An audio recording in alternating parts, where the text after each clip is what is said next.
Samajwadi party के राष्ट्रीय अध्यक्ष अखिलेश यादव के आह्वान पर समाजवादी पार्टी तथा उनके सहयोगी महान दल की जन आक्रोश यात्रा पूर्व विधायक रामोतार शाक्य की प्रतिमा पर माल्यार्पण कर शुरू की। यात्रा के प्रारंभ होने को लेकर पुलिस प्रशासन शांति व सुरक्षा की पुष्टि से पूरी तरह सजग रहा। जनपद के आला अफसरों ने अधीनस्थों को एक दिन पहले ही दिशा निर्देश दे दिए थे। दोपहर को 12 बजे समाजवादी पार्टी के पूर्व सांसद तेज प्रताप यादव तथा महान दल के राष्ट्रीय अध्यक्ष केशव देव मौर्य भोगांव पहुंचे, जहां से यात्रा को हरी झंडी दिखाकर रवाना किया। सपा पूर्व सांसद तेज प्रताप यादव ने पत्रकारों से वार्ता करते हुए कहा कि भारतीय जनता पार्टी की केंद्र व प्रदेश की सरकार ने जो कहा है वो नहीं किया। इसको लेकर किसान नाराज है। भाजपा के कारनामों को वे जनता के समक्ष खोलने के लिए जन आक्रोश यात्रा करने के लिए निकले हैं। इस सरकार में जनता व किसानों के साथ छलावा किया है। महान दल के राष्ट्रीय अध्यक्ष केशव देव मौर्य ने कहा कि भारतीय जनता पार्टी पूरी तरह से विफल है। 2022 में जनता उखाड़ फेंकेगी। भारतीय जनता पार्टी ने मेरे नाम का सहारा लेकर केशव प्रसाद मौर्य को आगे करके शाक्य, कुर्मी तथा अन्य वोट हासिल किए थे,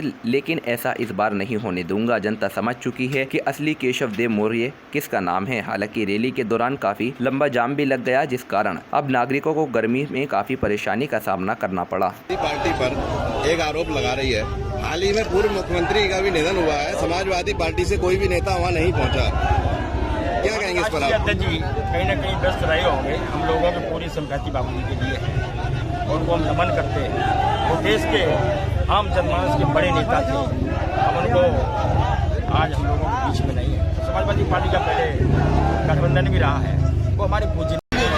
आज सर समाजवादी पार्टी और महान दल एक साथ रैली आयोजन कर रहे हैं और रैली निकालकर शायद सभा में समापन करेंगे। सर इसका मुख्य उद्देश्य क्या होगा? देखिए, महान दल के माननीय राष्ट्रीय अध्यक्ष केशव देव मौर्य जी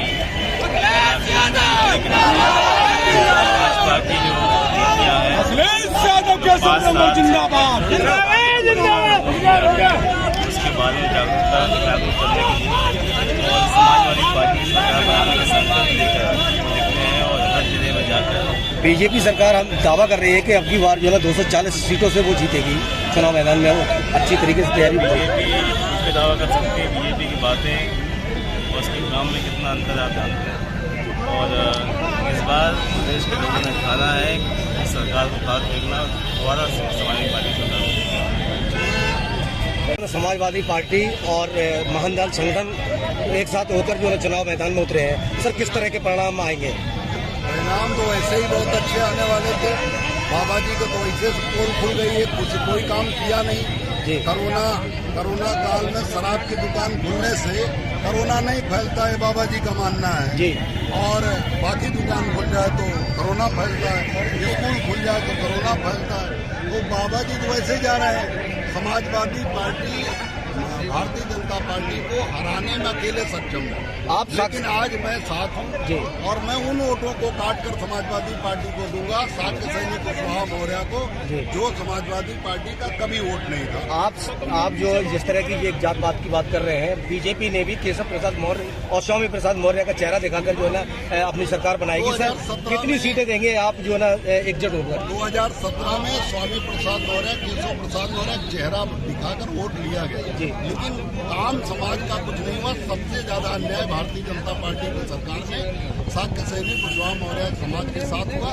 और दूसरी तरफ केशव प्रसाद मौर्य को गोरखपुर के कार्यक्रम में स्टूल पर बैठाकर दोनों दिनेश शर्मा उप मुख्यमंत्री और योगी जी मुख्यमंत्री दोनों लोग कुर्सी पे बैठे और पिछड़े के बेटे केशव प्रसाद मौर्य के लिए कुर्सी नसीब नहीं हुई। तो ये संदेश दिया गया पिछड़े के बेटे को, मौर्य शाक्य सैनिक कुशवाहा को, कि तुम्हारा बेटा मेरी नजर में नीच है, भारतीय जनता पार्टी की नजर में नीच है और अछूत है।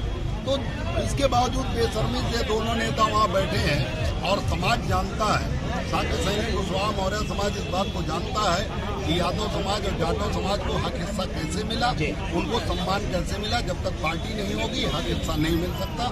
और समाज क्या संदेश देना चाहेंगे शाक्य समाज को, जिस तरह से स्टूल पे बैठाया गया मौर्य जी? शाक्य समाज को खूब एहसास है और इसीलिए महान दल बना था।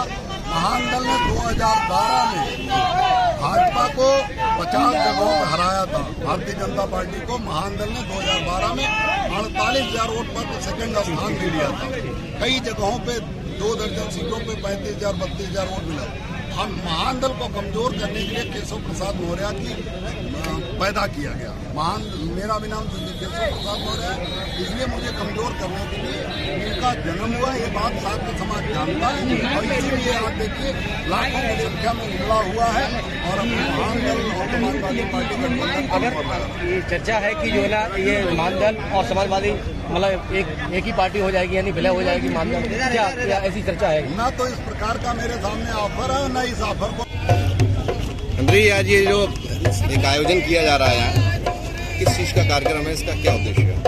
आज ये महान दल के राष्ट्रीय अध्यक्ष माननीय केशव देव मौर्य जी की ये जन आक्रोश यात्रा है।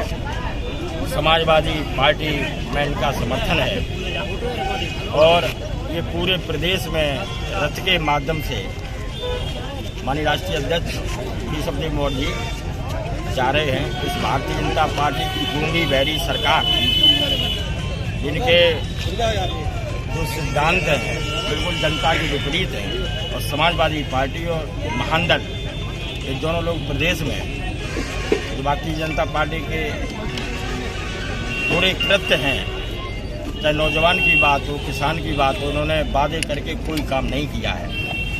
इसके उपलक्ष्य में माननीय केशव देव मौर्य महानदल रथ के माध्यम से जन जन तक जनता में अपना प्रचार कर रहे हैं। और आपको मालूम है कि 2022 में विधानसभा के चुनाव हैं और पूर्ण विश्वास है कि महानदल और समाजवादी पार्टी मिलकर प्रदेश में समाजवादी पार्टी की सरकार बनाएंगे और पुनः माननीय अखिलेश यादव जी को मुख्यमंत्री बनाएंगे। वैसे बताया जाता है कि बाबूजी शाक्य समाज से आते हैं और बीजेपी ने जो है ना शाक्य समाज को ठगने का काम किया था। क्या समाजवादी पार्टी कितना खरा उतरेगी शाक्य समाज को जोड़कर? भारतीय जनता पार्टी ने तो जब भी ये सरकार प्रदेश में आई है आम जनमानस को ठगने का काम किया है। आपको मालूम होगा आज से 20 साल पहले ये ऐसे काम करते हैं कि क्या कभी पत्थर दूध पी सकता है? सड़कें पुजवाने का काम इन्होंने किया है जी। तो ये दोनों दल मिलकर, और जनता भी अब सड़कों पे आ गई है। समाजवादी पार्टी ने जो काम किए थे पिछली सरकार में किसी से छुपे नहीं। विधानसभा भोगांव की यहाँ की बात ले लो, जो भी सड़क पुल पुलिया बिजली जो भी काम थे समाजवादी पार्टी की सरकार में हुए। जनपद मैनपुरी में तमाम विकास के काम, चाहे सैनिक स्कूल हो। क्या लगता है कि समाजवादी पार्टी और जो महानदल है, क्या महानदल समाजवादी पार्टी में विलय हुआ? अब ये विलयशाही है, अब दोनों दल मिल रहे हैं, दोनों ताकतें एक हो गई हैं और प्रदेश में अब कोई रोक नहीं सकता समाजवादी पार्टी की सरकार पर। तो कितनी सीटें जीतने का अनुमान है समाजवादी पार्टी? समाजवादी पार्टी इतनी सीटें जीत के आएगी कि लोग दंग रह जाएंगे, चकित रह जाएंगे। पूर्ण बहुमत में सरकार समाजवादी पार्टी और महानदल दोनों दल बनाएंगे। एकत्रित होकर जो है एक रैली का आयोजन कर रहे हैं, इसका मुख्य उद्देश्य क्या होगा? इसका मुख्य उद्देश्य लोगों में कम से कम वर्तमान सरकार है उसकी जो जन विरोधी नीतियां हैं उससे जनता को अवगत कराना और आगामी 2022 के चुनाव में पूरा संकल्पित होकर के समाजवादी पार्टी की सरकार को बनाना। अच्छा, ये रैली आज भोगांव से शुरुआत होगी, इसका समापन किधर होगा? समापन नहीं, इनका नाइट स्टे होगा आज सैफई में, जिसमें कि माननीय राष्ट्रीय अध्यक्ष जी अपना संबोधन करेंगे। जानकारी ये चर्चा है कि समाजवादी पार्टी और महानदल एकजुट होकर चुनाव लड़ रहे हैं और उसके बाद में ये समाजवादी पार्टी में ये विलय हो रहा है महानदल, क्या कहेंगे? निश्चित रूप से दोनों दल मिलकर के चुनाव लड़ रहे हैं और न केवल चुनाव लड़ रहे हैं बल्कि 2022 में सत्ता परिवर्तन के लिए ये बहुत ही सशक्त प्रयास है और निश्चित रूप से हम इसमें सफल भी हैं।